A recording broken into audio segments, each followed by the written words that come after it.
기도하겠습니다.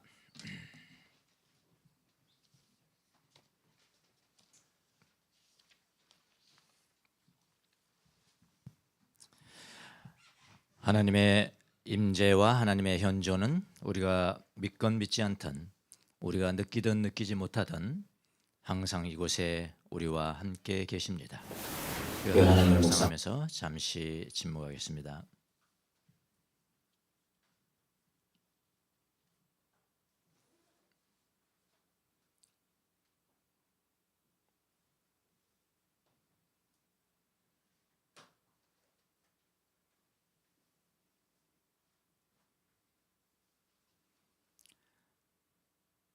사랑의 주님, 주님을 갈망하고 사모하는 자녀들이 이곳에 모여서 주님의 이름을 찬양하며 주의 음성과 말씀을 듣기를 원하와 예배를 드립니다.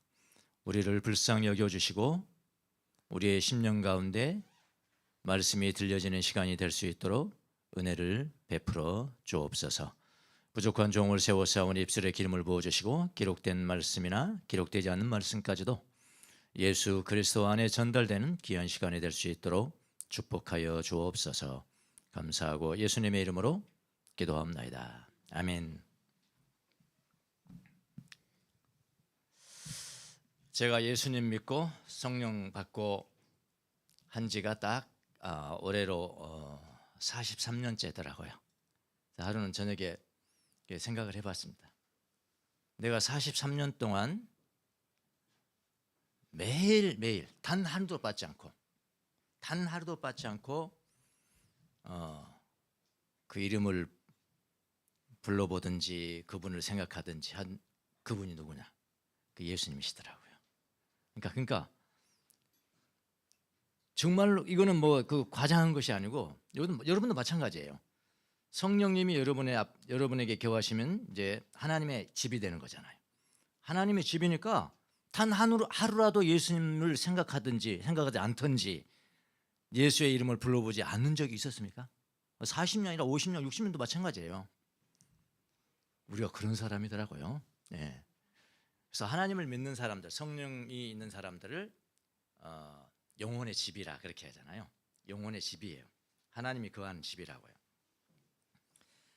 바울 같은 경우는 이제 영혼의 집을 뭘로 표현했냐면은 성전이라 그랬어요. 성전. 하나님이 계신 성전이 많이 있잖아요. 성전 뜰이 있고 성전이 있고 지성소가 있잖아요. 지성소를 나오스라고 하죠. 나오스라고 그랬어요. 성령이 너희에게 임하시면 너희들은 나오스다. 그러니까 성전이다. 성전. 우리의 몸이 지성소라고 그렇게 바울이 표현을 했어요. 성령님이 계시는 궁전이다. 이 말씀은 저한테는 특이한 말씀인데요. 제가 이제 주태백이었잖아요. 대학교 때 별명이 주태백이었어요. 하도 술을 많이 먹어서. 주태백이었는데 그럼 예수님 믿고도 술 먹었냐? 먹었죠. 뭐 목사님한테 보고하고 먹는 건 아니잖아요. 술 먹는데 그냥 뭐 술자리 가서 있으면 먹지요. 예. 그렇게 했는데 술을 끊기가 그렇게 힘들었는데 제가 술을 끊게 된 결정적인 계기는 바로 이 말씀 때문이었어요. 성령이 너희 안에 거하시면 너희가 성전인 줄을 알지 못하느냐. 그러니까 이 성전 중에서 가장 거룩한 성전 나오스인데 나오스에 술을 붓는다는 게 이건 아닌 것 같더라고요. 여러분 이성적으로도 그렇지 않습니까? 꼭 영적으로 생각하지 마시고 이성적으로도 그렇잖아요. 이 몸이 성전이라면 어떻게 술을 붓냐고. 그래서 그때부터 정말로 의지적으로 꺼냈던 게 바로 그때. 그러니까 말씀의 능력이죠. 이런 것들은요. 네, 능력입니다. 자, 강력한 말씀이죠. 근데 이 말씀은 성전이라는 이렇게 하는 바울의 말씀은 우리들에게 너무나 강한 말씀으로 다가옵니다. 너무나 강한 말씀으로 다가와요. 그래서 멋있는 표현이고 진리죠. 또 진리이기는 하지만은 나하고는 거리가 먼 당신. 그렇게 여러분 생각되지 않으십니까? 네, 그럼 내가 성전이야. 나오스래 나오스, 지성소래 지성소. 그럼 뭐 그건 오케이 진리죠. 성경이 말씀이니까. 근데 나하고는 뭔가 좀 거리가 먼 당신 같은 말씀으로 여기는 경우가 많습니다. 뭐 어쩔 때는 성전 같지만은 분노 한번 팍 내면은 어쩔 때는 완전히 황폐해되죠. 그러니 뭐 성전이라고 할 수가 있겠어요? 그래서 진리지만은 나하고 거리가 먼 당신 같은 말씀이기도 해요. 또 영혼의 집을 뭐로 표현한 사람이 있냐면은 다양한 방으로 표현했습니다. 다양한 방으로 묘사했는데 그분이 대표적으로 아빌라의 테레사입니다. 이분이 이제 쓴 책이 그 유명한 그 인테리어 캐슬입니다. 그러니까 내면의 궁전 뭐 이렇게 표현하기도 하고 내면의 성 그렇게 표현하기도 해요. 이분은 어떻게 표현했냐면은 영혼의 집을 큰 성 한 채가 있는데, 큰 성 한 채, 여기 보세요. 린성이 있는데, 그러니까 예수님을 믿는과 동시에 성령을 받는과 동시에 이 성으로 들어온 거예요. 이게 첫 번째잖아요. 성으로 들어온 거예요. 안 믿으면 못 들어온 거죠. 아직 안 믿으면 못 들어온 거예요. 들어오면은 이제 성전, 이 성전으로, 그러니까 성으로 들어온 건데, 이 성으로 들어온 건데 이 성은 몇 개의 방이 있냐면은 7개의 방이 있다. 바울은 그냥 성전이라고 했고, 아빌라의 테레사는 좀 더 자세히 보니까 이게 7개의 방이 있는 것 같다. 여기서부터 시작됩니다. 첫 번째 방, 두 번째 방, 세 번째 방, 네 번째 이렇게 가 이렇게 가지고 이 방이 뭘까요? 이거는 7번째 방이죠. 7번째 방입니다. 그래서 첫 번째, 두 번째, 세 번째 방은 이거는 인간의 노력으로 갈 수 있는 거예요. 그러잖아요. 우리가 예수님 믿고 그래도 예수님 말씀하신 계명대로 살아보려고 뭐 술도 끊고 담배도 끊고 이거 다 인간의 노력으로 가능한 거잖아요. 그래서 세 번째 방까지는 그렇게 갑니다. 그런데 사람이 주도적으로 가는 방이, 주도권을 갖고 가는 방이 세 번째까지 방이고요. 네 번째, 다섯 번째, 여섯 번째, 물론 7번째는 마지막 방이겠습니다만 그 방은 이제 인간의 힘으로는 안 되고 하나님이 주도권을 가지고 하나님 붙잡고 가셔야 돼. 그래서 마지막에 하나님과 함께 거하시는 그런 방이다. 이렇게 표현을 합니다. 그래서 방의 특징마다 다 달라요. 다 뭐 우리가 이해할 수도 있고 긍정할 수 있지만은 바울보다는 더욱더 세밀하잖아요. 어떻게 보면은 더욱더 세밀하게 영혼의 집을 그렸습니다만은 그런데 이해하기가 너무 복잡해요. 저도 뭐 숙지하느라고 읽고 또 그 위에 읽고 한 3번 읽은 것 같은데 또 잘 모르겠어요. 또 너무 복잡해. 자, 이렇게 표현하는 사람도 있고요. 또 한 사람이 있는데 그 사람만 하나 소개를 합니다. 이분은 영국의 신비가인 이블린 언더힐이라는 유명한 사람이 있습니다. 정말 글을 잘 쓰고 신비가니까 영적인 사람이죠. 이분은 영혼의 집을 어떻게 묘사를 했냐면은 저는 이걸 참 좋아합니다. 이분을 좋아합니다. 뭐 성경은 성경이니까 놔두고 아빌라의 테레사보다도 이블린 언더힐 이분인데 이거 뭡니까? 갖고 싶죠? 여러분 갖고 싶죠? 영혼의 집을 어떻게 상징적으로 표현했냐면 신비가들은 그 하나님의 것을 직접적으로 어떻게 논리적으로 표현할 방법이 없어요. 그래서 상징을 다 사용하는 겁니다. 그래서 자기는 2층 집으로 상징을 했습니다. 뭐를? 성령 받은 사람, 우리 영혼의 집을 2층 집으로 했단 말이에요. 잘 들어보세요. 제가 왜 이 사람을 제일 좋아하는지 한번 들어보세요. 이 비유가 굉장히 인간적인 비유이기 때문에 좋아요. 자, 이 2층 집은 우리가 하나님을 만날 수 있는 장소이기도 하지만요, 반면에 하나님을 배제시킬 수 있는 장소이기도 합니다. 자, 이 집은 어디에 지었냐면은 평범하게 세상 속에 지어진 집이에요. 위층을 보십시오. 위층.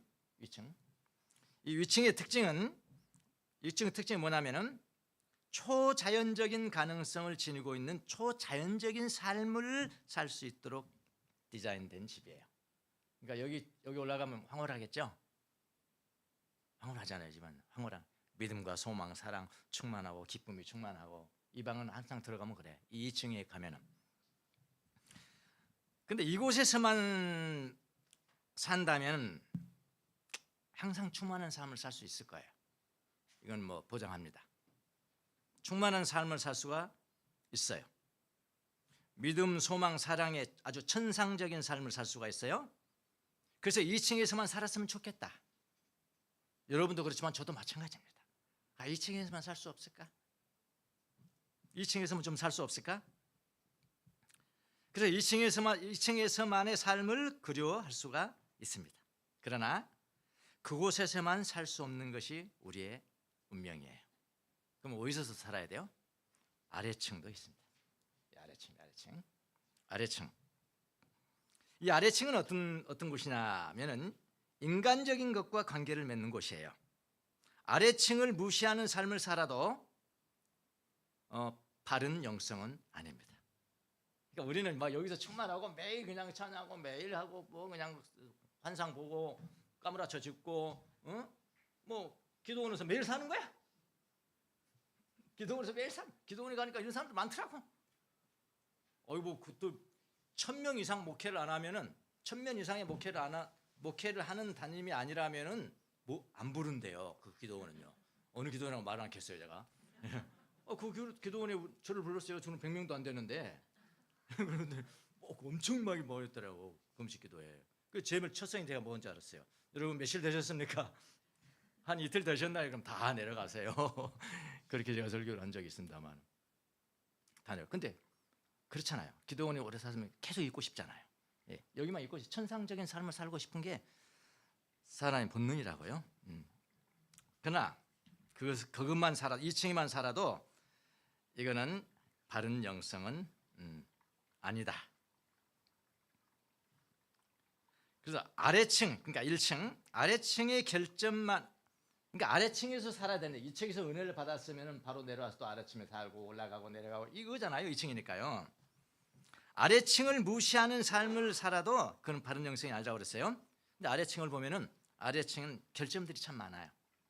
여러분의 집이 다 그럴 겁니다. 결점들이 많아. 아래층의 결점들은 원래 타고난 거니까 뭐 원래 물려받은 집이니까 이거 물려받은 게 아래층 결점이 많아. 그런데 어떤 사람은 아래층의 결점만을 아주 격하게 밝혀내는 사람들이 있어. 이것도 건강하지 않다. 격하게 회개하라 하니까 막 짠해서 회개하고 막 다른 사람 앞에 다 밝히고 그러면 건강해지겠습니까? 그럼 굉장히 성장해지겠어요? 아니라고 그랬어요. 예, 이분은 그렇게 이야기했습니다. 분명히 이 맞는 말입니다. 이게 아래층에서 아래층을 무시하는 사람은 살아도 바른 영성이 아닌데 아래층의 결점만을 격하게 밝혀내도 안 된다. 그러니까 죄 타령만 해도 건강한 것이 아니에요. 주로 여러분 죄 타령 많이 하는 사람 있잖아요. 그러니까 제가 중하지 않다는 이야기 아니에요. 그것만 말한단 말이에요. 죄 타령만 하는 사람 보면 자존감이 약해요. 내가 어떤 사람인지 몰라요. 너 자신 한번 사랑해봐. 너를 존경 한번 해봐. 넌 너 자신을 보고 너는 황홀히 할 수 있어? 예수님은 그렇게 하는데 너는 너 자신을 위해서 왜 이렇게 못하냐? 못 알아들어요. 무슨 사람인지 못 알아들어요. 왜냐하면 지금까지 그런 사람을 살았거든요. 나는 죄인이야. 내가 이제 죽어야 없어질 죄인이야. 죽어가면서 끝까지 죽어야 없어져야 될 죄인이야. 그러니까 여러분 자존감이 있겠어요? 그건 자존감이 없는 거예요. 그러니까 건강한 영성이 아니죠. 그냥 보면 굉장한 사람인 것 같지만은 그렇지 않단 말이죠. 죄 타령만 해도 건강한 것이 아닙니다. 양층을 동시에 살아야 해요. 팍팍 들어죠? 저는 팍팍 들어더라고요. 양층을 같이 살아야 돼요. 그래서 이 집은 신적인 것과 하나님에 관한 것과 인간적인 것이 긴밀하게 결합되어 있습니다. 아래층을 살기 좋은 방으로 돌보지 않는다면 진정한 집이 될 수 없습니다. 다시 강조할게요. 여기만 돌보고 2층만 돌보고 아래층을 살기 좋은 방으로 돌보지 않는다면 진정한 집이 될 수가 없습니다. 자, 아래층을 한번 보겠습니다. 딱 들어가 봤습니다. 들어가 봤더니 이 1층의 방은 물려받은 것이기 때문에 너무나 탓을 하면 안 돼요. 이거 탓 저거 탓 하면 안 돼요. 그냥 물려받은 거라고, 내가 있는 그대로 받은 거라고요. 좀 둘러봤더니 아름답지 않은 가구들도 좀 물려받았어요. 저거 없었으면 좋겠네. 저거 좀 제발 치웠으면 좋겠네. 저거만 치면 내가 행복할 건데 저것 때문에 내가 안 되는 거야. 저것 때문에 안 되는 거야. 아름답지 못한 가구들을 좀 물려받았습니다. 없앨 수 없는, 이건 도저히 없앨 수가 없어요. 없앨 수 없는 좋지 않은 가족의 초상들도 물려받았습니다. 뭐 훌륭한 부모를 둔 분도 있지만 그렇지 않은 분도 있거든요. 얼마든지요. 그런 초상들도 물려받습니다. 그러니까 이런 것들은 우리의 방들이 대단한 성공을 거둘 수 없게 만들어요. 없게 만들고 그렇게 또 생각이 돼요. 내가 저것만 있으면 성공했을 건데, 저것만 없으면 성공했을 건데, 이렇게 받았으면 내가 성공했을 건데 그런 요인을 갖다 주는 가구들이 많이 있단 말입니다. 근데 이블린이라는 사람은 이렇게 이야기를 했어요. 영혼은 인간이라는 것은 위층에 2층의 특전을 누리고 아래층의 결점이 많잖아요. 그 다음에 문제점 또 책임들을 무시함으로 크게 성장하는 게 아니다 그랬어요. 다시 하기 무슨 말인지 되실 겁니다. 우리 교인들은요 2층에만 엄청나게 잘 꾸며져 있고 어떤 사람 보면 그럼 아래층에는 이런 결점도 있고 저런 문제점도 있고 이런 어떤 책임들 이런 걸 무시해버린단 말이에요. 요거는 무시해버린단 말이에요. 요거는 무시해버리고 완전히 2층을 크게 부각함으로 말미암아 영혼이 성장하는 것이 아니다. 그랬어요. 네. 그러니까 여러분 기도 많이 한다고 목 쉬어가지고 한 사람 부러워할 것이 하나도 없는 거예요. 할렐루야. 부러워할 것이 나는 요즘 기도원에서 살아요. 수도원에서 삽니다. 난 인간 세계 막 그러면 굉장한 것 같죠? 그런 사람 부러워할 필요가 없는 거예요. 이건 제 주장이 아니고요. 이블린 언더인 앞서가는 사람들의 주장이란 말이에요. 그런 것을 무시함으로 크게 성장하는 것이 아니라 그럼 성장은 어떻게 하느냐? 전체적 그러니까 홀리스틱이죠. 전체적인 변형, 트랜스포메이션 다 같이 변화돼야 되는 것이지. 여기는 정말 깨끗하게 해놨는데 여기는 막 사람 살 수 없을 정도로 그냥 무시해버리고 놔뒀다면 이게 온전한 진짜 살기 좋은 집입니까? 아니잖아요. 똑같은 거예요. 예. 우리 영성에도 마찬가지란 말이죠. 전체적인 변형, 트랜스포메이션이라는 영혼의 진정한 과제. 우리 영혼이 가야 될 것은 전체적으로 전인적으로 변화돼야 돼요. 예. 전인적이다 해도 홀리스틱 그래요. 홀리스틱 트랜스포메이션 그렇죠. 그런 변형. 그 과제를 수행함으로써만 성장하는 것이다. 그렇게 강조를 합니다. 그래서 우리는 영적인 삶뿐만이 아니라 우리가 일상생활이라고 부르는 곳에서 하나님의 영광을 드러내야 하는 거예요. 이것이 바로 건강한 영성, 균형 잡힌 영성입니다. 자, 영혼의 지배에 대해서 제가 장황하게 말씀을 드린 이유는 이것입니다. 지금 예수님이 제자들을 향하여 산상수훈의 말씀을 가르치고 있잖아요. 산상수훈을 지금 앞으로도 계속되는 거예요. 몇 달 동안 계속될 거예요. 그러니까 왜 그런 말씀을 가르치셨는가? 그러니까 우리가 참으로 이해할 수 없고 지킬 수 없는 내용이 있다 할지라도 이 예수님 말씀 중에 있다 할지라도 그 가르침이라는 것은 나중에 천국 가서 지켜야 돼. 그런 초자연적인 것이 아니고요. 우리는 그렇게 생각한단 말이에요. 이건 도저히 지킬 수 없는 거야. 예수님이 이렇게 말씀하시는 거야. 나중에 천국 가서 지켜야 될 윤리 같아? 그렇게 말하는 사람도 있어요. 아니 그게 아니고요. 주님이 재림하시기 전 주님이 초림하시고 재림하실 때가 중간기라고 중간기. 이 중간기에 이 땅에서 지켜야 될 교훈이라는 것을 아셔야 해요. 그러니까 아래층에서 1층에서는 어떤 삶을 살아야 할 것인가를 가르치는 거라고요. 위층의 삶의 영향을 받아서 아래층을 아름답게 꾸미는 일을 어디에서 해요? 이 땅에서 해야 하는 것이라고요. 예수님의 산상수훈을 그렇게 이해하셔야 돼요. 자, 예수님이 제자들에게 계명을 뭐라고 그러냐면 계명을 지키는 것은 우리 지난 시간에 살짝 봤습니다. 계명을 지킨다는 것은 계명 느슨하게 해버리는 게 아니야. 루요하는 거 아니야. 예수님의 계명은 더 탄탄하게 해버리죠. 완성시키는 거야. 그렇죠? 유대인들은 느슨하게 해버렸죠. 느슨하게 만들어버렸어요. 예수님은 더 튼튼하게 만들어버린 거예요. 더 튼튼하게 만들어버렸는데 그 튼튼한 것을 지키는 것은 인간의 힘이 아닌 거죠. 하나님의 사랑과 자비를 받은 사람만이 그 사랑과 자비를 내 이웃에게 행할 수 있는 능력이 있는 거죠. 그것이 열쇠라는 거 지난 시간에 우리가 봤습니다. 그래서 제자들에게 계명을 지키는 것은 하나님의 사랑과 자비를 받은 자들이 이웃에게 내 몸같이 이웃에게 그렇게 사랑과 자비를 행하는 것이라고 가르친 다음에 그러면 랍비들이 가르치는 게 구약에서 유대인들이 가르치는 그 할라카와 예수님 당신이 가르치는 할라카가 어떻게 다른지 구체적으로 나가는 거죠. 이 시간. 지난 시간까지 일반적인 것이 오늘은 구체적인 거예요. 구체적으로 나가는 거예요. 살인에 대해서 한번 볼까? 간음에 대해서 한번 볼까? 원수 갚는 일에 대해서 한번 볼까? 옛사람은 어떻게 가르쳤고 나는 어떻게 가르친다. 그런 거. 맹세하는 일에서 한번 볼까? 이렇게 계속돼요. 지금 한두 달 계속 될걸요? 오늘 첫날이에요. 첫날. 오늘 첫날입니다. 그러니까 랍비들의 할라카와 예수님의 할라카가 어떻게 다른지를 이제 구체적으로 보여주기 시작합니다. 예수님이 가장 우선적으로 들려주는 예가 바로 뭐냐면은 살인죄와 분노에 대한 것이에요. 살인죄와 분노에 대한 것이다. 마태복음 5장 21절 한번 보시겠습니다. 예, 보세요.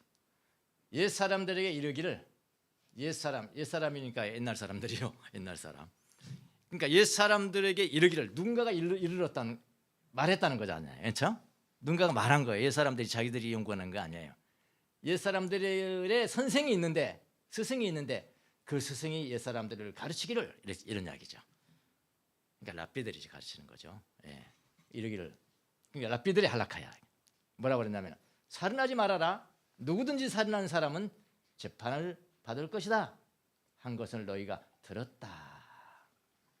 너희가 들었다. 기록됐다고 말하지 않았습니다. 예수님이 기록됐다는 그건 칼 같은 하나님의 말씀이죠. 기록되기를 이렇게 하셔. 너희가 듣기를 하면 그건 랍비들의 가르침이고요. 기록되었으되 하면 그거는 그냥 성경 말씀인 거예요. 예수님 그 시험 광야의 시험 받을 때도 기록되기를 그랬잖아요.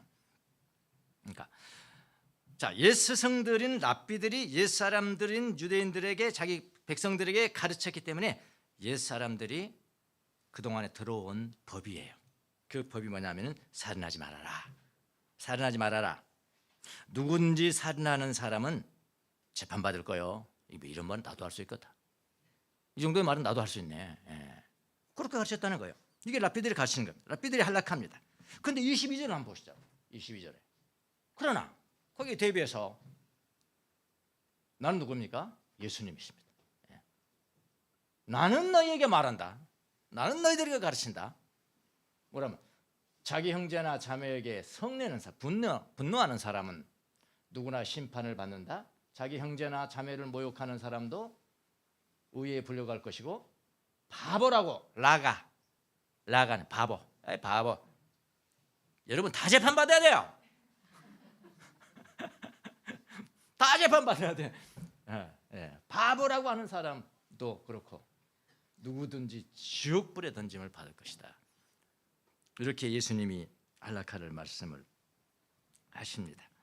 이웃에게 성내는 것, 이웃을 모욕하는 것, 이웃을 바보야, 이 바보야 라고 하는 것, 여러분 자녀들에게 바보하는 것도 여기 포함되는 겁니다. 여러분 하루에 몇 번씩 재판받아야 되는 거예요. 이거. 이 모든 것이 다 재판을 받아야 하는 행위라고 가르치세요. 예수님은. 하늘의 법정이겠죠. 하늘의 법정인 거예요. 사실은 어떻게 보면요. 그리고서 장황하게 23절부터 26절까지 이렇게 이야기했어요. 그러므로 내가 제단에 제물을 드리려고 하다가 내 형제나 자매가 내게 어떤 원한을 품고 있다는 것이 딱 생각나.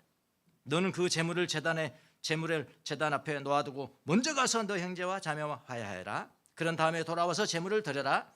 너를 고소하는 사람과 함께 법정으로 갈 때에 도중에 얼른 그와 화해하도록 하여라. 그러지 않으면 고소하는 사람이 너를 재판관에게 넘겨주고 재판관이 옥리에게 내주어서 그가 너를 감옥에 가둘 것이다. 이렇게 장황하게 말씀을 드렸어요. 우리는 이해할 수 없죠. 어떻게 보면 이해할 수 없는 장황하게 말씀드렸고, 내가 진정으로 너에게 말한다. 너희가 마지막 한 푼까지 다 갚기 전에는 거기서 나오지 못할 것이다. 이렇게 말씀했거든요. 자, 이 장황하게 23절, 24절, 25절, 26절까지 이 모든 말씀은 한마디로 말하면 이미 제가 여러분에게 열쇠를 지난 시간에 가르쳤어요. 이걸 어떻게 해석할 것인가. 이 모든 말씀은 한마디로 말하면 살인죄를 지으면 재판을 받을 정도로 중하지만 형제에게 분노하는 것도 살인죄처럼 재판을 받을 정도로 하나님의 나라에서는 중하다. 하나님 나라는 중하다. 그러니까 이거 예수님의 할라카예요. 예수님의 할라카입니다. 자, 그럼 우리가 이런 생각을 할 수가 있어요. 예수님이 너무 나가신 거 아니야 이거? 예수님이 너무 나가신다고 생각하지 않으십니까? 어떻게 사람을 죽인 행위와 사람에게 분노하는 것을 동급으로 여길 수 있을까? 어떻게라고 물으시면 안 돼요. 항상 성경은요. 왜 그러셨을까? 그렇게 물으셔야 돼. 그게 이제 신앙인의 질문 방법이에요. 왜 그랬을까를 질문해야 돼. 왜 그랬을까요?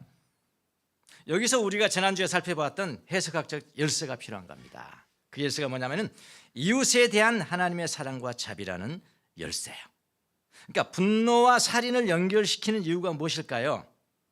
분노는요, 사람을 사람으로 바라보지 못하게 하기 때문에 그런 거예요. 살인도 마찬가지지만 상대방에게 화를 낸다는 것은 상대방으로부터 인간으로서의 소중한 가치를 빼앗는 것이라는 거예요.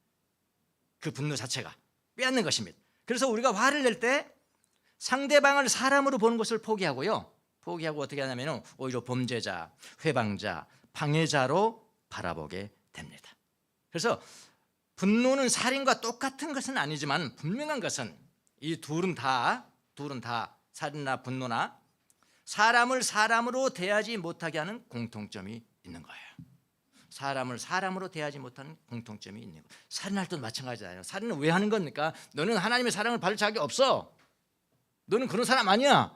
분노는 왜 분노하는 것입니까? 너는 그런 사람 아니야. 하나님의 사랑과 자비를 지금 받을 자격이 없는 사람이야 라고 지금 선언해 버리는 거거든요. 똑같아요. 똑같습니다. 자, 그럼 어떻게 제자들이 분노 없이 사람들에게 다가갈 수 있을까요? 여러분, 이거 도저히 지킬 수 없어요. 이거는 하나님 나라에 가서, 그래서 그 이야기가 나오는 거예요. 아, 하나님 나라의 윤리는 이런 거구나. 그 나라에 가서 지키면 되니까 이 땅에서는 안 지켜도 된다는 거예요. 쉽죠 이거? 이렇게 말해버리면 그게 아니라는 거예요. 어떻게 제자들이, 예수 믿는 사람들이 분노 없이 사람들에게 다가갈 수 있을까요? 이것은 인간의 노력으로 이루어지는 영역이 아닙니다. 사실은요, 인간의 노력으로 이루어지는 영역이 아니고 하나님이 나를, 그리고 다른 이웃을, 다른 사람을 사랑하신다는 사실을 충분히 인식하고 믿을 때 오는 결과라고요. 하나님이 나를 사랑하신다는 것을 경험하면 할수록요, 하나님이 나를 사랑하셔, 내가 자격이 없고 가치도 없는 사람임에도 불구하고 나를 사랑하셨어 인식하고 믿을 때 오는 결과인데, 하나님 나를 사랑하신 그런 경험은 하면 할수록 하나님이 나뿐만 아니라 다른 사람을 사랑한다는 계명을 나는 더 쉽게 실천할 수가 있다. 그러니까 이 계명을 실천하지 못한다는 것은, 분노한다는 것은 아직 덜 은혜 받았다는 거예요. 쉽게 말하면 덜 하나님의 자비와 사랑을, 무조건적인 사랑을 덜 경험했다는 거예요. 그래서 힘든 거예요. 그럼 많이 경험하면 경험할수록 저 사람도 마찬가지야. 내가 저 사람을 분노할 필요가 없어. 내가 살인할 필요가 없어. 그렇게 하는 겁니다. 즉 하나님의 사랑과 자비를 실천하는 것이 열쇠예요. 그래서 여러분이 분노를 잘 다루셔야 합니다. 첫 번째 나왔잖아요 지금요. 그러니까 예수님 직접 말씀하신 거예요. 분노에 대해서 말하죠, 음란에 대해서 말하죠, 맹세하는 거 말하죠, 보복하는 거 쭉 나가는데 이거는 정말 목회의 중요한 주제들입니다. 근데 잘 안 다뤄요. 은혜 받으시오, 복 받으시오, 그까지 복 받을 그릇이 되시오 하기 위해서 이걸 다뤄야 된다. 아주 구체적으로 다뤄야 돼요. 너무 지나치게 나가버려도 안 되고 너무 안 나가도 안 되는 주제들이 이제 보겠습니다. 여러분이 분노만 잘 다스려도 아래층을요 아름답게 꾸밀 수가 있습니다. 아름답게 꾸밀 수가 있어요. 자, 이렇게 말하니까 분노하게, 저 사람이 나를 화나게 만들었는데, 분노하게 만들었는데 어떻게 분노할 수밖에 없잖아, 이렇게 말하는 사람들이 있어요. 소위 이걸 뭐라고 그러냐면 이유 있는 분노 이래요. 이유 있는 분노, with cause, 이유 없는 분노, without cause, 이유 없는 분노, 이렇게 이야기해요. 이거는 이유 있는 분노. 이건 어떻습니까 여러분? 그러면서 뭐라고 그러냐면은 성경에도 그렇게 말하고 있습니다. 이렇게 말해요. 어떤 학자들은 성경에도 그렇게 말하고 있습니다. 이유 있는 분노는 괜찮다고 그랬습니다. 예수님도 화냈잖아요. 이유 있잖아요. 뭐 그렇게 이야기하는 사람이 있습니다. 22절 한번 보시겠습니다. 22절. 네. 그러나 나는 너에게 말한다. 자기 형제나 자매에게 성내는 사람 여기 없어요. 이유 없이 성내는 사람이라는 게 없어요. 없죠. 우리나라 성경도 없잖아요. 네. 그래서 성경은 이유 있는 분노도 허용하지 않아요. 이건 해석학적인 것입니다. 자, 22절을 보고요. 헬라어를 보면 더 정확해져요. 죄송합니다. 헬라어가 더 나왔습니다. 다 너무 많은 거 요구하지 않을게 한 단어만 요구할게요. 한 단어만. 이제 BYG는 사본의 이름을 이야기하는 겁니다. BYG라는 사본이 있고 BGT라는 사본. 그러니까 성경 사본이 얼마나 많겠어요. 원본은 남아있지 않습니다. 단 한 권도. 성경 36권 중에서 원본이 남아있는가 없어요. 원본 하나만 36권 중에서 하나만 우리나라가 가지고 있다 하더라도 우리는 진짜 관광객으로 돈 먹고 돈 벌어서 부자로 살 거예요. 예? 모세의 지팡이가 하나 있다든지 성경 원본이 하나가 딱 있다든지 하면 그건 진짜 그럽니다. 그런데 하나님이 너무 공평하시게 원본은 하나도 안 뒀다는 거. 그건 다 사본이에요. 그러면 사본 중에서 가장 원본에 가까운 사본이 어떤 사본일까? 그걸 연구하겠죠. 그게 신학이에요. 본문 비평이 그런 거예요. textual criticism. 본문 비평은 그런 거예요. 이 본문은 언제 때 본문일까? 이 사본은 언제 때 사본일까? 언제 발견된 사본일까? 어떤 사본이 또 나왔는데 그 사본은 그 이후에 나온 거야. 사본이 이들은 뭐 2세기에 발견됐다. 이건 3세기에 이렇게 나온 거야. 그런 거 있을 수 있잖아요. 그러면 원본에 더 가까운 사본은 더 오래된 것이 더 가까울까요? 나중에 발견된 것이, 나중 것이 바뀌었다. 오래된 것이 바뀌었겠죠. 왜냐하면 사본을 하나 쓰면은 하나를 썼어요. 어느 교회에 썼다 합시다. 고린도 교회에 썼어요. 다 이렇게 써. 그럼 그때는 뭐 제록스가 있는 게 아니고 말이죠. 요즘 카피가 있으면 탁 눌러버리면 얼마나 쉽지. 그리고 그대로 보면 하나도 안 틀릴 텐데 그때는 다 써야 되거든요. 다 필사를 해야 되거든.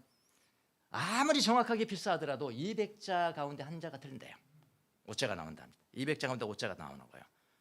그러면 여러분 한 번 나가면은 몇 자 틀리고 여기서 또 필사해서 또 보내고 할 건데 얼마나 많은 시간에 따라서 달라지겠습니까? 그렇죠? 예. 근데 요 BYG 사본은 BGT 사본보다도 후대 사본입니다. 후대 사본, 이게 더 훨씬 오래된 사본이에요. 그러니까 요걸 비교해서 왜 비교하냐 이렇게 됐어요. 다 똑같습니다. 그냥 다 똑같아요. 여기는 다 똑같아요. 에고, 레고. 에고는 아인데요. 이거 안 해도 돼요. 이거 안 해도 이것만 해두면 그냥 1인칭이에요. 이거는 1인칭. 근데 내가 들어갔다는 것은 강조하는 거 아닙니까? 그런데 나는 이야기한다. 나는. 랍비드는 그렇게 이야기하냐? 예수님이 나는 이렇게 이야기한다. 나는 너요. 그리고 똑같아요. 뭐든. 그의 형제에게 모든 분노하는 자들은 여기죠. 여기 에이케. 요 단어 말아가는 거예요. 요 단어. 에이케. 요 단어. 요 단어가 뭐냐면은 이유 없이 without cause. 여기 들어가 있는 거예요. 여기. 요 사본에는. 네. 네. 근데 킹제임스 버전이 이제 영어 성경 중에 제일 또 오래된 거잖아요. 그 킹제임스 버전은 어떤 것을 갖다 썼냐면은 요것을 갖다 썼어요. 그러니까 여러분 킹제임스 버전을 보면은 영어로는 without cause가 나와 있어요. 근데 다행히 우리나라 성경은 이 사본을 안 썼습니다. 다 더 오래된 자, 헬라어로 가보죠. 요 사본에는 똑같죠? 지금 다 똑같아요. 다 똑같아요. 여기까지 다 똑같아요. 여기까지. 여기까지 아우터까지 다 똑같아요. 근데 여기 없어요. 여기 없어. AK와 여기는 없죠. 우리는 이게 더 오래됐단 말이죠. 이게 더 원문에 가까운 곳으로 우리는 보는 거예요. 근데 우리나라 성경은 이걸 갖다 썼대요. 그러니까 우리나라 성경이 잘 된 거죠. 어떻게 보면요. 잘 된 겁니다. 더 오래된 BGT 사본을 사용했습니다. 그래서 이유 있는 분노도 성경은 허용되지가 않습니다. 예수님 말씀은 이유 있는 것도 안 된다는 겁니다. 자, 그러면은 분노가 무엇이길래 가장 먼저 다루고 있고 심각하게 이렇게 다루고 있을까요? 예수님께서 분노는요 우리의 삶과 밀접한 관련이 있기 때문에 우리는 예수님의 의도를 잘 아셔야 합니다. 잘 아셔야 돼요. 아까 2층 방에 맞았는데 1층 방에서 가장 먼저 정리할 가구가 무엇이냐? 분노예요. 분노. 그래서 이렇게 했겠다. 분노를 잘 아셔야 됩니다. 분노에는 세 가지 종류가 있습니다. 분노에 세 가지 종류가 있는데 어떤 분노는 밖으로 표현은 안 돼. 행동으로 표현은 안 돼. 입으로 말로 표현은 안 돼. 근데 안에 있어. 내 안에 있는 건데 안에서만 불타올라요. 표현되지 않아도 내면에 있는 겁니다. 이 헬라어로도 달려요. 스위모스 그래. 스위모스. 예, 다 달라요. 오르게는 표현되는. 그러니까 혼자 있어도요. 다른 사람 내가 표현될 대상이 없어도 분노가 있는 사람이 있다니까요. 내 안에 있는 거예요. 네. 예전에 독수승들은요. 혼자 수도사들이잖아요. 혼자 사는 수도사들인데 그들도 분노를 했다고 합니다. 어떨 때 했나? 펜이 닳아서 무뎌졌어. 에이! 독서하려고 그러는데 주머니 칼이 둔해졌어. 에이! 책을 읽으려고 하는데 제대로 등불이 켜지지 않아. 에이! 말은 안 하지만 행동은 안 하지만 대상이 없으니까. 근데 그 막 분노하는 거야. 요즘도 없습니까? 있어요. 저도 있어요. 저도 막 이렇게 밖으로 표현하는 분노는 많이 없어졌어요. 많이 없어졌어요. 근데 혼자 있을 때 분노가 더해. 지나가다가 그냥 침대 모서리에 딱 쳐. 에이씨! 분노가 내면에 있는 겁니다. 예, 스위모스입니다. 이것도 분노입니다. 말과 행동으로 표출되는 분노가 있습니다. 이건 헬라어로 오르게입니다. 오르게. 아까 우리 본문에 오르게. 예. 그 골로새서도 보면은 우리 3장 8절을 보면 이게 다 나와요. 그러나 이제 여러분은 이 모든 것 곧 분노와 격분과 악의와 해방과 여러분의 입에서 나오는 부끄러운 말을 버리십시오. 성경 그대로 나오고 있는 거예요. 그러니까 내면에 품고 있던 나오던 간에 다 똑같은 분노입니다. 세 번째 분노가 있는데 이건 좀 심각한, 단기간에 끝나지 않습니다. 여러 날 또는 여러 계절 동안 계속되는 분노, 메니스, 이 분노가 있는데 이건 치료 좀 받으셔야 합니다. 치료 좀 받으셔야 이런 분. 그래서 분노는 그 어떤 분노이건 심지어 이유가 있는 분노라도 내서는 안 된다는 것을 여러분 깨달으셔야 됩니다. 예수님의 가르침이에요. 2층 정리하는 것, 2층 정리하지 않으면 여러분 성장할 수 없습니다. 분노 정리 안 되면은 여러분 내가 이런 사람인데, 아니 목사님들이 분노 더 잘해요? 저 사람이 목사다 선교사 그걸로 평가되는 게 아니에요. 성장은 분노부터 체크해야 되는 거예요. 네. 감사한 거죠. 직분으로 성장을 평가했다면 참 억울하잖아요. 네? 나는 못 배워서 신학도 못하고 목사도 못 됐는데 그걸로 다 평가해보냐. 아이씨. 그럼 억울하잖아요. 근데 공평하게 이런 것으로 평가한단 말이에요. 성장을. 예수님께서 성장 평가할 때는, 성숙한 걸 평가할 때는요. 그 어떤 분노이건 심지어 이유가 있는 분노라도 내서는 안 된다는 걸 깨달으면, 주님의 말씀입니다. 예수님 말씀이에요. 왜냐하면 분노는 분별력을 잃게 만들어 버린다고요. 분별력을 잃게 만들. 왜 그럴까요? 분노의 영이 우리 안에 있을 때는 여러분 우리의 정신이 성령의 전이 될 수가 없다는 겁니다. 성령의 전이 1층의 그 영향을 받지 못한다는 거예요. 성령의 전이 될 수가 없어요. 근데 분노 중에 있을 때는 기도하거나 간구하는 것이 허락되지 않는다는 겁니다. 분노 품고 아무리 기도해봐야 안 된다는 거예요. 기도는 영혼의 1층 집을 황폐하게 만들어버린다 그랬어요. 그래서 분노는 이 영적인 것이죠. 그냥 화내지 말라는 것이구나. 그 정도의 그 이야기가 아니라고요. 심각하게 들으셔야 합니다, 여러분. 근데요, 기뻐하십시오. 분노가 유일하게 허락되는 곳이 있습니다. 허락되는 거예요. 분노가 유일하게 허락되는 곳이 있습니다. 이 분노는 잘하세요. 또 어려운 분노 그러려고 그러셨죠? 아니에요. 어려운 분노 하지 말라는 겁니다. 볼게요. 그게 아니고요. 유일하게 분노가 허락되는 경우가 있는데 그게 뭐냐면은, 물론 상담하기 위해서 심리 상담 하신 분도 계시잖아요. 분노를 참지 말고 막 터뜨려라 하는 거예요. 분노 치유도 있잖아. 막 던지고 막 욕하고 막, 남편에 대해서 막 욕하고 나면 이제 시원해져.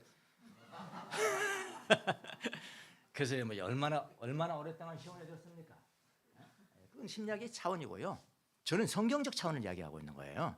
성경적 차원을 이야기하고 있는데요. 그건 단지 심리학의 차원이고, 분노가 유일하게 허락되는 것은 어디냐면은 자기 내면에 자기 내면에 있는 악덕, 그걸 발견했어. 내 마음에 이런 게 있었어? 이게 안 되지. 안 되지. 왜 이런 걸 가지고 왜 이거 뿌리치 없애야 되는 거야 이거. 내 마음에 이런 게 있어서 그거는 얼마든지 분노하세요. 여러분 내면에 있는 것을 악덕을 인식했을 때 그에 대해서는 분노해도 됩니다. 내가 왜 이런 악한 생각을 하는 거야? 내가 왜 이런 행동을 하는 거야? 내가 왜 이런 마음을 품은 거야? 그것은 분노해도 됩니다. 그래서 분노라는 것은 복음으로 완전히 뿌리째 제거해버려야 되는 문제라 말이에요. 예. 분노는 제거돼야 합니다. 마음이 청결한 자는 복이 있나니 그들이 하나님을 볼 것이다. 우리의 행동에서 분노를 잘라버릴 뿐만 아니라 영혼 깊은 곳에서 뿌리를 뽑아버려야 되는 문제라고요. 막 표현하면 잠시는 잠잠해져요. 밑에 뿌리가 있으면 여러분 싹은 또 나오게 돼 있는 겁니다. 근데 예수님의 교훈은 그런 뿌리가 형성될 정도의 공간을 두지 말아라. 그거 하시는 거예요. 예수님 말씀은 완벽한 거 아닙니까? 완성 아닙니까? 완성? 만일 마음의 은밀한 곳을 보시는 하나님께서 분노가 우리 마음속 은밀한 곳에 있는 줄 안다면 우리가 말로 하지 않고 행동으로 표현하지 않았다 하더라도 그건 신앙생활이 무익한 거잖아요. 그렇게 돼버리는 거거든요. 그래서 복음서에서는 악덕의 열매보다 뿌리를 잘라버리라고 명령을 합니다. 생각 깊은 곳에 있는 싹을 잘라버리고 뿌리를 뽑아버리면 결코 살인죄를 짓지 않을 것입니다. 요한 1서 3장 15절도 이 말씀을 하고 있습니다. 자기의 형제나 자매를 미워하는 사람은, 그러니까 미움이 있다는 거잖아요. 분노가 있다는 것은 미움이네. 자기의 형제나 자매를 미워하는 사람은 뭐라고 하냐? 누구나 살인을 하는 사람입니다. 살인을 하는 사람은 누구든지 그 안에 영원한 생명이 없습니다. 그랬다고요. 예수님이 아마 이 요한이 있을 때, 요한이 제일 가깝게 있었잖아요. 예수님 앞에. 이걸 다 알았을 거예요. 이거 딱 말씀하셨잖아요. 요한이. 그래서 여러분 공간을 두면 안 돼요. 분노가 일으킬 공간, 미움이 있을 공간이 두면 안 돼요. 공간이 없다는 것은 뿌리가 없다는 거거든요. 아예 그냥 공간을 두지 말아야 됩니다. 평화로운 성향을 지니십시오. 평화롭게요. 모든 면에서 분노와 진노를 멀리해야 합니다. 모든 면에서 마찬가지. 그러니까 저 사람 보면 공간이 없어요. 그런 게 미움과 분노와 그런 악이 성질내는 거 없죠. 공간이 없어요. 공간이 뿌리가 뽑혀졌으니까 그건 뭐예요? 평화를 가진 성향을 가진 평화의 성향이라는 말이에요. 에베소서 4장 31절에 모든 악독과 격정과 분노와 소란과 욕설은 모든 악의와 함께 내버리십시오. 내버려라. 물론 이렇게 하니까 뭐 무골호인이 되라는 말입니까? 그런 이야기 아닙니다. 지금 그런 이야기 아니에요. 필요한 경우에는 잘못을 고쳐야죠. 형제를 고쳐줄 수 있어요. 예. 필요한 경우에는 잘못을 행하는 형제 자매를 고쳐줄 수도 있습니다. 그러나 어떻게 보면 자기 눈에 있는 들보는 보지 못하면서 형제의 눈에 있는 티를 보고 분노하는 우는 범하지 말아야 된다라는 겁니다. 예수님 말씀이 어렵습니까 지금? 어렵냐고요? 이해하기는 쉽죠. 이해하기 쉽다고 그래요. 실천하기 어렵다 그렇게 말씀하셔야죠. 아예 어려워서 도무지 무슨 말인지 모르겠네요. 그러면 여러분 분노해도 된다는 사람이 돼버리거든요. 아니요. 하지 말라는 거예요. 분노하지 말아라. 의로운 분노도 우리의 눈을 가릴 수가 있습니다. 의로운 분노 이런 말합니다. 어떤 사람은 의로운 분노는 괜찮지 않냐. 에베소 4장 26절에 보니까 분을 내어도 죄를 짓지 말며 해가 지도록 분을 품지 말고. 그러니까 이 이야기를 어떻게 생각하냐면은 해가 질 때까지는 분노를 품어도 되는 그 의가 있구나. 그렇게 생각한다니까. 얼마나 머리가 좋은지 몰라요, 인간이. 이렇게 말하면 이걸 비틀어서 또 정책이 나오면 대책이 나오고 그런다잖아요. 중국 사람들은 그래요. 그런 정책이 있어서 나도 대책을 만들 거야. 이렇게 전혀 다른 걸 만들어 버리는 거. 그렇게 하는 거예요. 한번 가만히 보세요. 여기서요 해라는 것은 그리스도입니다. 예수님이 무슨 해질 때까지 오후 저녁 5시까지 그렇게 말씀하시는 분이 아니세요. 예수님은요 의의 태양이시잖아요. 예수님이 의의 태양이라고요.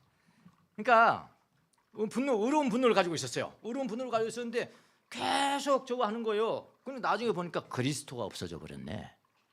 마음속에 그리스도가 없어져 버린 거예요. 그걸 지금 상징적으로 말씀하신 바울이 말한 거 아닙니까? 왜냐하면 태양은 그리스도니까요. 그리스도가 사라지기 전에 그쳐라. 그런 이야기거든. 그럼 이유 있는 분노도 안 된다는 거예요. 이유 있는 분노도 안 된다는 거예요. 마음에 분노하는 공간을 주지 말아야 합니다. 분노하는 공간을 주지 말아야 돼요. 특히 여러분의 통제하에 있는 힘없는 사람들에게는요, 함부로 대하는 경우가 많아요. 이제 적용을 하겠습니다. 함부로 대합니다. 왜냐하면 내 힘으로 이리 가라면 가고 오라면 오는 그런 대상으로 봐버리거든요. 특별히 누굴까요? 아이들이죠. 아이들 향해서는 분노를 아무리 해도 나는 그럴 자격이 있다라고 여러분이 생각하십니다. 여러분 재판받으셔야 합니다. 산지가 똑같아요. 지금 여러분, 지금 예수님이 뭐 감옥에 가라, 뭐 옥리가 너희들 갚지 않으면 또 감옥에 갈, 그거는 그 문자적으로 해석하는 게 아니잖아요. 그 결국은 살인죄가 재판받는다고 그랬냐? 내 앞에서는 이런 행위도 재판받아. 그 이야기 아닙니까? 그러니까 이런 일을 하지 말라는 거거든요. 그런데 우리는 어린아이들한테 너무 분노를 잘합니다. 내가 분노를 했다라고 생각할 기회도 없어요. 바로 나가버리니까.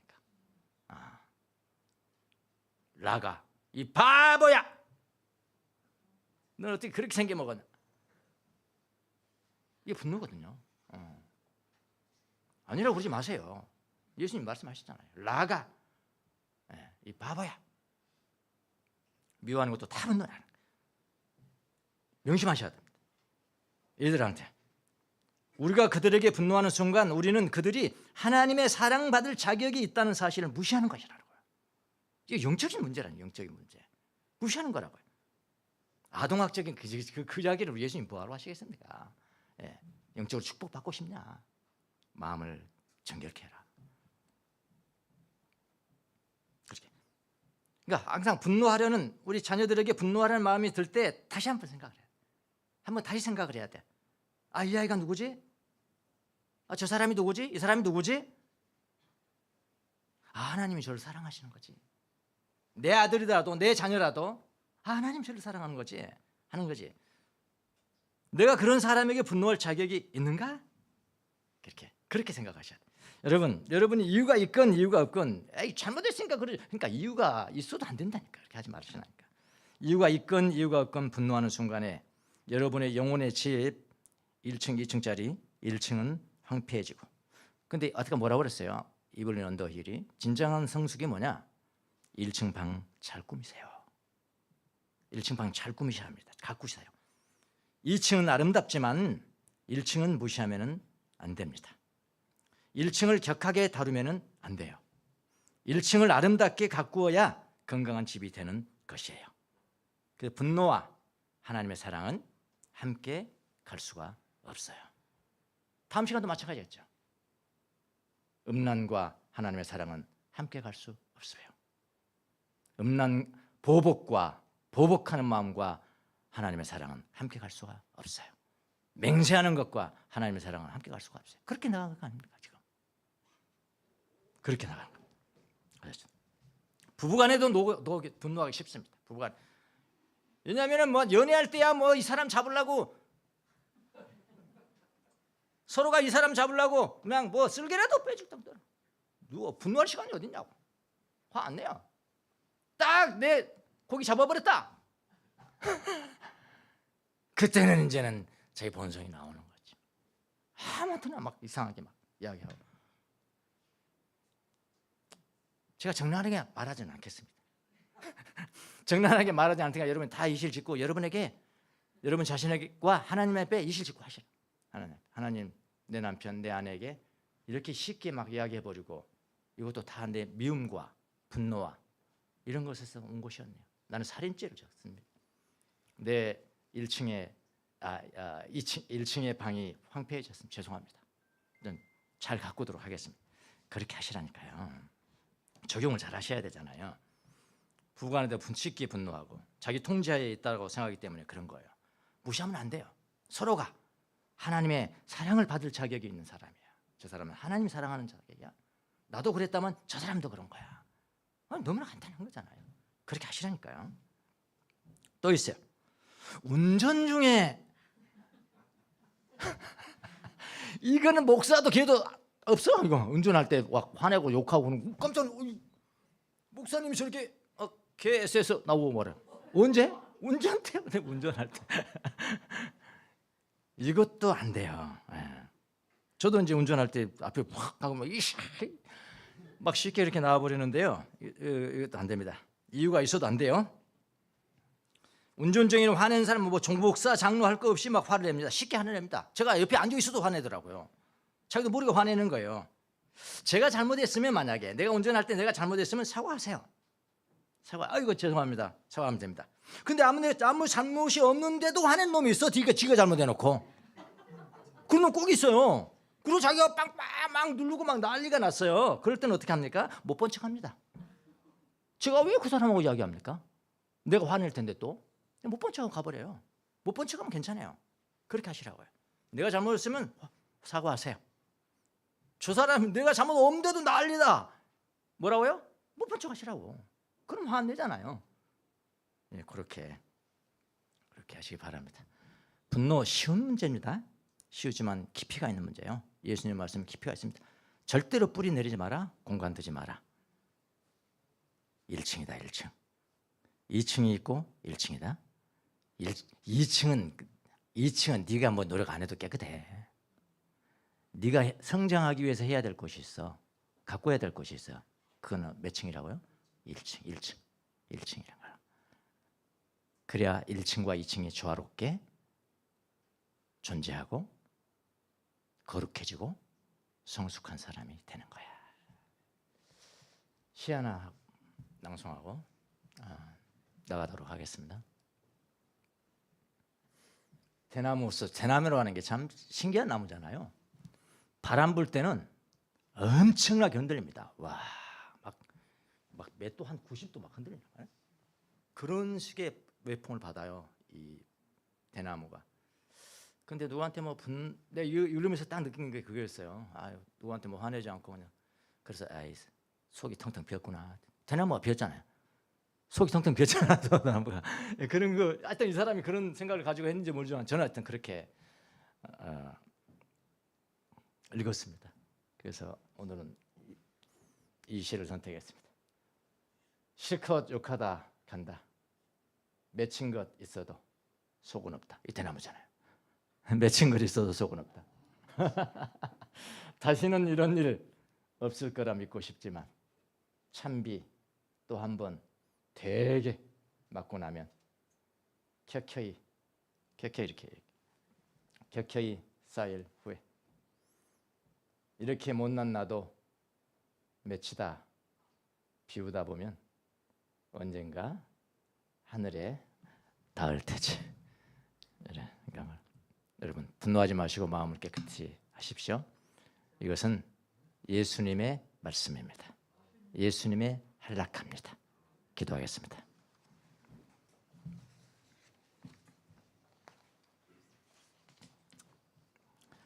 살아계신 예수님, 오늘 또 이 순간도 살아계셔서 2층 집 2층에도 계시고 1층에도 계시고 우리를 항상 도와주시려고 하시는 거 믿습니다. 우리를 항상 사랑해주고 성장시키려고 하신 거 믿습니다. 1층을 가꾸기가 너무 힘듭니다. 주님 도와주시기를 바랍니다. 내 힘으로 할 수 없습니다. 분노라는 가구를 잘 가꾸기를 원합니다. 내 힘으로 할 수 없습니다. 하나님의 성령의 능력으로 도와주셔서 뿌리째 뽑을 수 있도록 도와주시고 성향 자체가 평화의 사람 될 수 있도록 은혜를 베풀어 주옵소서. 그래서 마음이 청결한 자는 복이 있다. 하나님을 볼 것이다. 그런 제자들이 다 될 수 있도록 은혜를 베풀어 주옵소서. 감사하고 예수님의 이름으로 기도합니다. 아멘.